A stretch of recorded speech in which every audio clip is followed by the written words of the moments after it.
நாகை மாவட்டத்தில் அரசு நேரடி நெல் கொள்முதல் நிலையங்களில் அடுக்கி வைக்கப்பட்டுள்ள நெல் மூட்டைகளை கொண்டு செல்ல லாரிகள் இயக்கப்படாததால் 4 நாட்களாக நெல் மூட்டைகள் தேக்கமடைந்து நெல்மணிகள் வீணாகும் நிலை ஏற்பட்டுள்ளதாக விவசாயிகள் வேதனை தெரிவிக்கின்றனர். நாங்கள் ஒரு 4 நாளாக அடுக்கி வச்சுருக்கோம் சார்.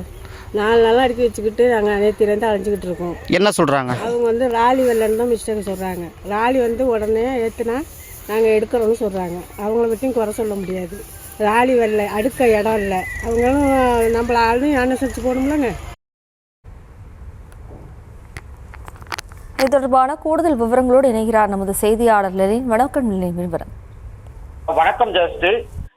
நடப்பாண்டில் நாகப்பட்டினம் மாவட்டத்தில் நடப்பாண்டில் 1,50,000 ஏக்கரில் சம்பா சாகுபடி நெல் செய்யப்பட்டு தற்போது அறுவடை பணிகள் தீவிரமாக நடைபெற்று வருகிறது. அறுவடை செய்யப்படும் நெல் மூட்டைகளை விவசாயிகளிடமிருந்து பெறுவதற்காக நாகை மாவட்டம் முழுவதுமாக 164 அரசு நேரடி நெல் கொள்முதல் நிலையங்கள் திறக்கப்பட்டு நெல் கொள்முதல் செய்யப்பட்டு வருகிறது.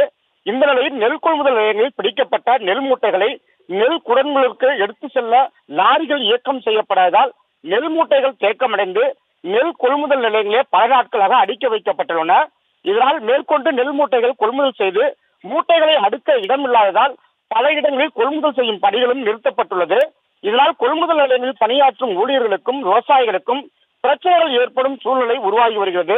கொள்முதல் பணிகள் நிறுத்தப்படுவதால் விவசாயிகள் குறித்த நேரத்தில் நெல்லை விற்க முடியாமல் பனி மற்றும் வெயிலில் நெல் மூட்டைகளை அடுக்கி வைத்து பல நாட்களாக காத்திருக்க வேண்டிய அவல் நிலையும் ஏற்பட்டுள்ளது.